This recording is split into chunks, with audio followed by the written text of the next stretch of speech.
first wanted to say hello. My name is Kyron. As you can see in the back and the behind me, Mr. Sun is laying down for the day. Beautiful sunset as always.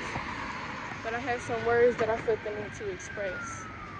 Words that I first was saying to myself aloud, as I do. You know, I love speaking life into myself. I feel like that's so important, especially when you don't have somebody in the physical doing it for you, right? But I figured if I needed to hear it, somebody else did too. It's the ambulance coming. I'm gonna let it pass. And I'm gonna stop right here. And it's funny because my Target stop is right here. Okay. But I want you to know that I know that things seem uncertain right now. I know that they seem hectic. I know that it's terrifying, even chaotic. There is no light in the tunnel, whatever your situation is. But I want to let you know that you can't perceive the light because it's inside of you, right?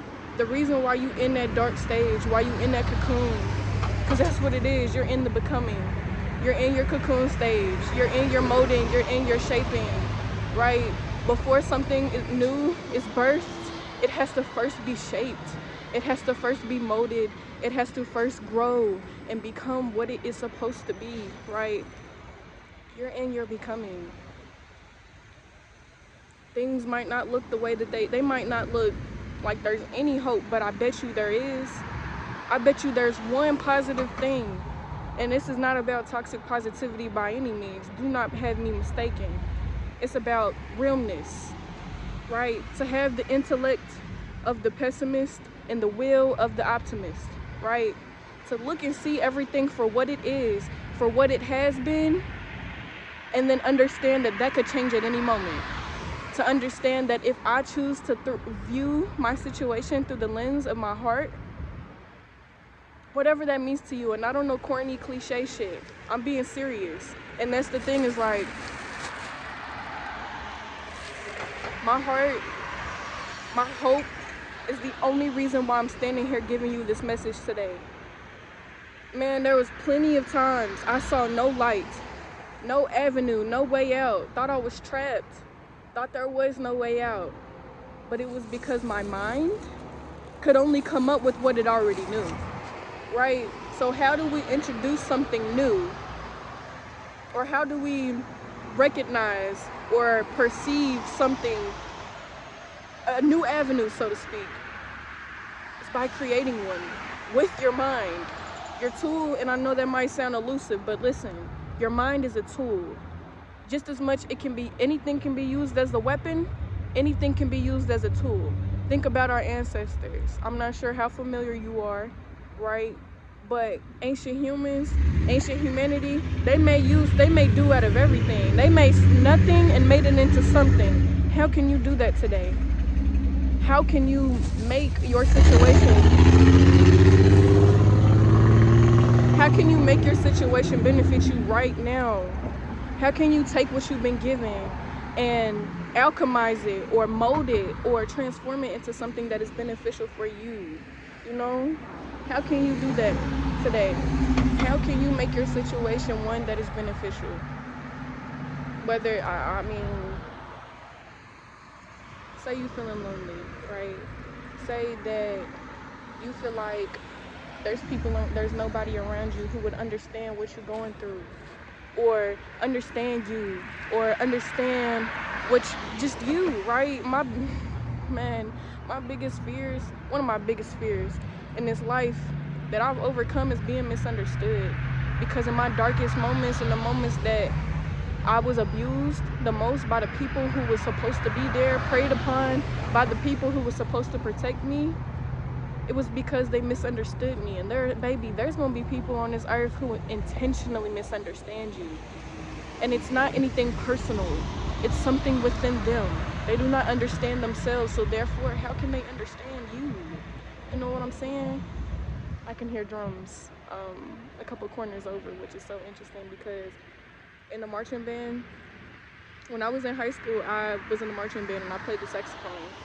And there was plenty times that I wanted to give up, and I did. I pulled away. But that's what you need to do. When you feel like it's overwhelming, we are taught to grind, to move, don't stop. If you are, you're lazy, right? You're not doing, then you're worthless. You gotta prove your worth. You gotta prove your existence to be one that is deserving of love or support. When, let me tell you a little secret, you are worthy inherently because you exist. Because the fact that you can hear me, can you hear me? Are you listening? The fact that you can hear me right now and perceive me, the fact that you can pick up your phone, even if it is picking up your phone and getting up out of the bed today, even if you didn't brush your teeth, wash your face, I don't give a fuck. I'm happy that you're here and I'm grateful. Even though I don't know you, I've never seen you, probably never will. I'm happy you're here. And that's not some, again, toxic positivity. That's not me, I'm just so, no, this is real shit, because this is shit that I wish that somebody told me. When you don't have your support, when you don't have people around you reflecting your greatness, your potential, your deserving of being loved, your worthiness, you can feel like you're nothing. Situations and trauma make you feel like you're nothing, right?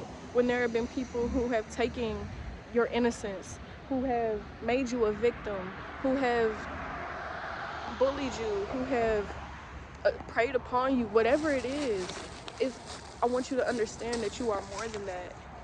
As humans, we tend to identify with what we experience and what we go through and the pain. Just because, you try cultivating an identity with nothing but what you can see. But just as the same that you created an identity from the pain that you experienced, from the words that were spewed unto you in moments of hatred and anger by the people around you, or jealousy, right? I want you to take that, and I want you to take your pen back and rewrite who you are. Because I believe me when I say, I used to think that I was not shit. I used to think that I was unworthy. Inherently, that there was something wrong with me because of who I was naturally. Thought that I was unlovable. Thought that I was a monster. Thought that I was ugly. And I'm not talking about just surface level, right? Because that's what matters the least at the end of the day. It's not how much money you make. It's not where you work at. It's not what kind of house you have or how many friends you have. While yes, community is important, that's not where your worth lies. It's in your soul. It's inherent. It's something that nobody could ever take from you, but you can't give up if you want to. And that's a choice. At a certain point, it's a choice. But you are more. I love you. Have a beautiful day. You deserve it.